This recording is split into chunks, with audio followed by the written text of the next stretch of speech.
Chicos, seguimos en pleno confinamiento por el tema del coronavirus y aunque parece que los datos son cada vez más positivos, debemos estar todavía muy alerta. Por eso, hoy, en este vídeo, continuaremos viendo el sistema inmunitario. ¿Qué mejor tema que ver en este momento? En el vídeo anterior vimos cuál era la diferencia entre salud y enfermedad, cuáles eran los principales grupos de patógenos y cómo se podían transmitir y contagiar.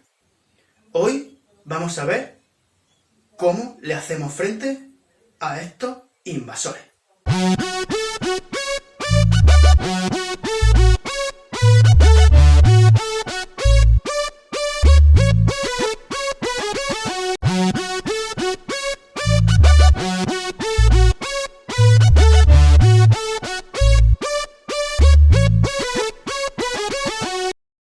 Hoy me he venido a un laboratorio y he dejado a un lado la clase de biología para ver con más detalle cómo funciona nuestro sistema inmunitario. Así que, ¿qué mejor sitio que este? En el último vídeo estuvimos viendo de qué manera o qué vías utilizaban los patógenos para contagiarnos e infectar nuestras células. Pero claro, todo no va a ser tan fácil. Vamos a ver con qué barreras contamos para hacerle frente a estos invasores. Por un lado, tenemos la barrera principal, la primera, la piel. Evidentemente, la piel es un perfecto recubrimiento de todo nuestro cuerpo de forma externa y también de forma interna. Recordad el tema en el que estuvimos viendo los diferentes tipos de tejidos y que vimos que el tejido epitelial también se encontraba revistiendo nuestros órganos, tanto por fuera como por dentro. Pero eso es otro tema. La piel nos protege del exterior en cuanto a esos patógenos que intentan llegar a toda costa a nuestras células. Es esa primera barrera defensiva. Otra de esas barreras con las que también contamos y que nos ayudan a protegernos de esos agentes infecciosos son las secreciones. Sí, las secreciones que a todos nos dan tanto asco, pero que a veces juegan un papel importantísimo. Es el caso de las lágrimas, aunque la principal función sea la de mostrar un sentimiento ya sea de alegría o de tristeza, la de lubricar ese ojo para que esté en perfectas condiciones, pero también tienen sustancias que pueden hacer frente a estos organismos que nos intentan causar algún perjuicio. Otra de las secreciones principales es la saliva, nuestra saliva. Esa que, aparte de intervenir en la digestión y de formar el bolo alimenticio, también tiene un papel importante a la hora de eliminar patógenos. La lisozima es esa enzima encargada de eliminar, sobre todo, a bacterias. Otra de las secreciones que nos van a ayudar frente a estas invasiones serían los jugos gástricos. Imaginad que una bacteria o un alimento contaminado por algún tipo de patógeno, virus, hongo o incluso algunos protozoos pasan esa barrera de la saliva y llegan junto con la comida al estómago. Pues bien, todos sabéis que en el estómago contamos con el ácido clorhídrico, un fuerte ácido que va a eliminar casi todo, o la gran mayoría, de estos agentes. Por último, dos de estas secreciones que, como he dicho antes, más asco nos pueden producir, o si no asco, un poco de grima, que serían los mocos y el cerumen, la cera de los oídos. Pues bien, a pesar de que estéticamente no están muy bien vistos, cumplen un papel fundamental. En esos mocos va a acumularse todas esas partículas y todos esos agentes que puedan venir del exterior, sobre todo por vía respiratoria. Igual pasa con la cera del oído. En ella se va a quedar atrapada toda esa suciedad y esas partículas del exterior, que en este caso intentarían entrar por el oído. Dejando aparte las secreciones, otra de esas barreras sería el vello. Sí, nuestro pelo. no el pelo de la cabeza o el pelo de los brazos, sino el vello que crece tanto en el oído como en la nariz. Igual que moco y cera, son unos grandes filtradores de todas esas sustancias, partículas y agentes externos que puedan intentar querer entrar. Y el último, esa barrera biológica. Y es que hay microorganismos que nos ayudan a protegernos. Sí, unos microorganismos nos intentan invadir y otros nos ayudan a protegernos. Es el caso de la flora intestinal. Esa Escherichia coli, que aunque a veces nos puede dar un poquito la lata, regula bastante qué tipo de bacterias se pueden implementar en nuestro intestino. También la flora bacteriana que tenemos en la piel y en todo nuestro tracto respiratorio. Todos estos microorganismos se encuentran en un equilibrio y no dejan que otros externos quieran usurpar su lugar, aunque a veces pierden esa batalla. Como ya hemos visto, esto de infección y defensa se puede asimilar a una guerra, una batalla frenética por ver si el enemigo es capaz de conquistar nuestra ciudad asaltando esa gran muralla. ¡Levantad los escudos!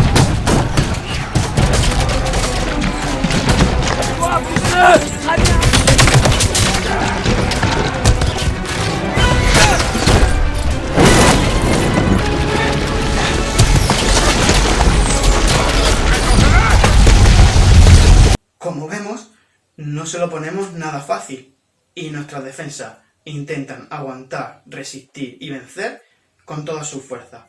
Pero claro, a veces no es suficiente.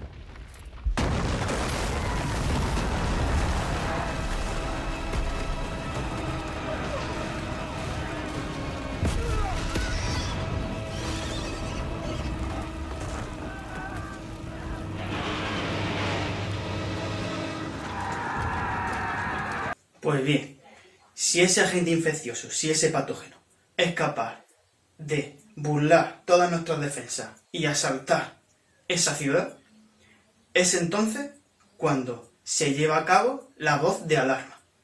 Esos vigías que están en nuestras murallas dan esa voz de alarma para que el resto de nuestras tropas defensivas actúen y hagan frente a este nuevo enemigo. ¡Au! El enemigo únicamente nos triplica en número. ¡Alentador! Tenemos que decir que una vez que el patógeno es capaz de pasar las barreras e entrar al interior de nuestro cuerpo, podemos hablar de que ya se ha producido una infección. Es decir, el patógeno entra ya al organismo e intenta escabullirse y esconderse de esas nuestras defensas. El sistema encargado de coordinar toda nuestra respuesta inmunitaria es el sistema linfático.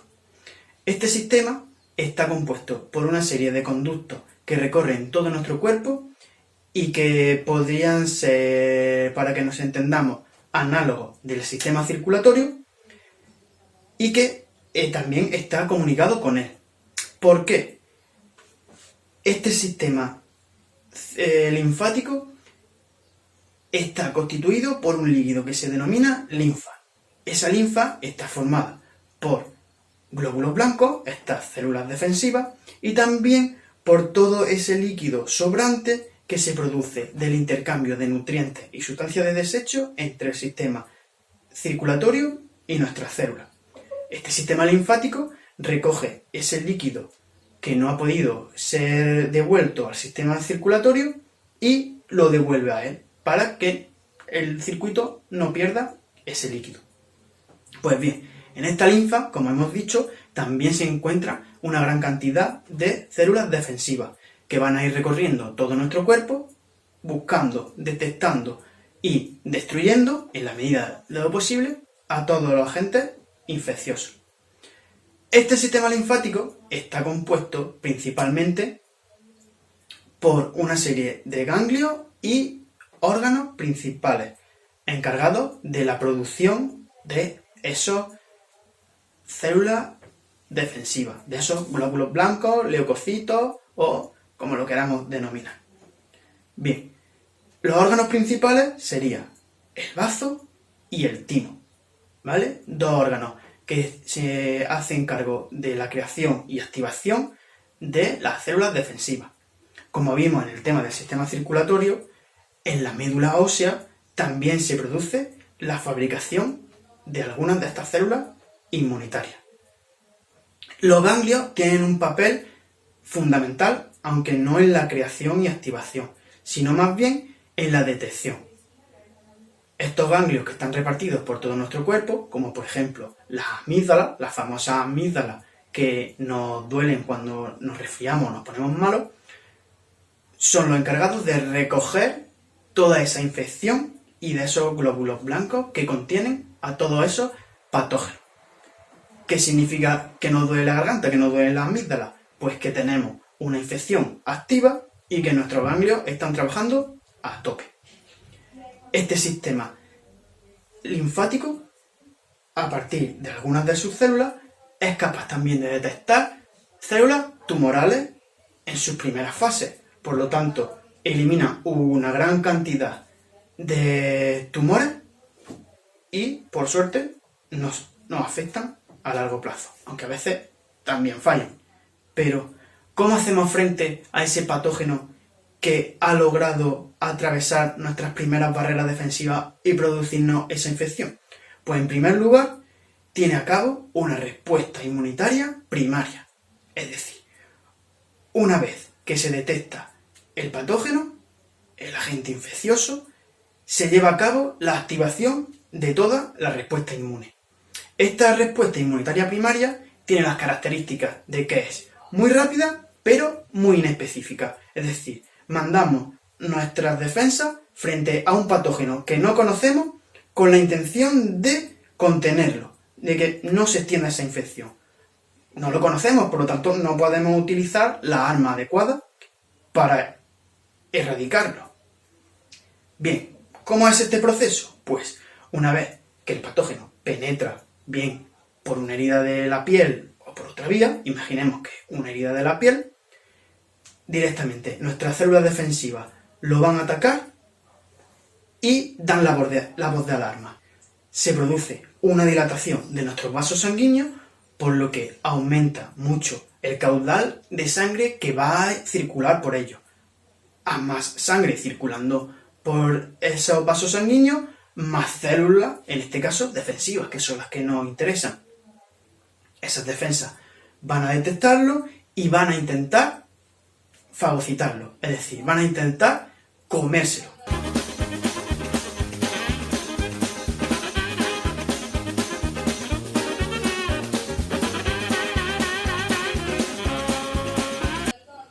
Una vez dentro de esta célula defensiva, que en este caso serían los macrófagos, el patógeno queda digerido y erradicado.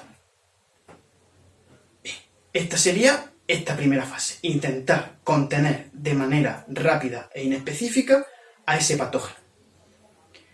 ¿Qué pasa si el patógeno logra burlar parte de esta respuesta inmunitaria primaria y se extiende por el organismo? Es decir, logra escapar de este cordón de seguridad que se ha formado.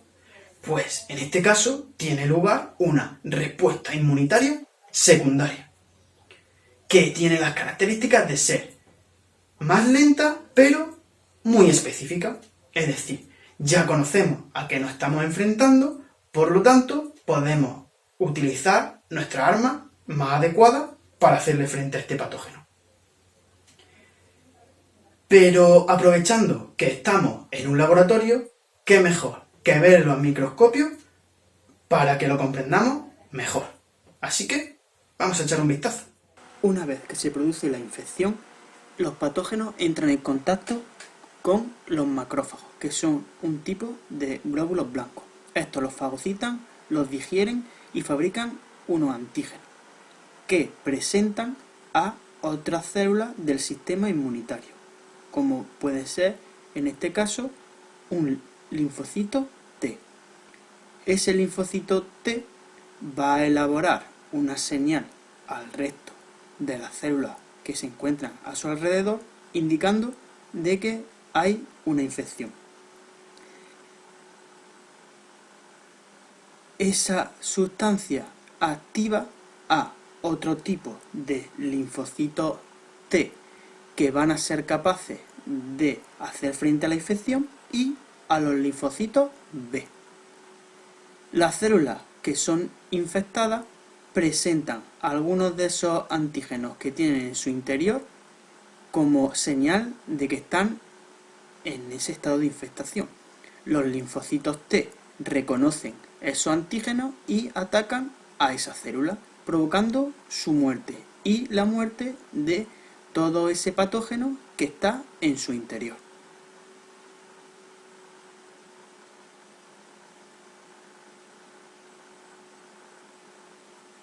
Por otro lado, los linfocitos B, que también habían sido activados, van a presentarse ante otras células del sistema inmunitario. Una vez que se presentan esos antígenos, empiezan a dividirse y a fabricar los anticuerpos específicos frente a ese patógeno determinado. Esos anticuerpos reconocen a los antígenos y a los patógenos, dan la señal a los macrófagos y estos los fagocitan. Bien, dos conceptos clave que tenemos que tener muy claros durante este tema son antígeno y anticuerpo. ¿Qué es un antígeno? Pues un antígeno no es más que una parte de ese agente infeccioso que los macrófagos, nuestras células defensivas, o un tipo de ellas, han logrado digerir, ¿vale? Un fragmento de ese patógeno. ¿Qué es un anticuerpo? Pues un anticuerpo es una molécula creada por el organismo, creada por nuestro sistema inmunitario, que es capaz de reconocer a ese antígeno que los macrófagos han presentado y han digerido, ¿vale?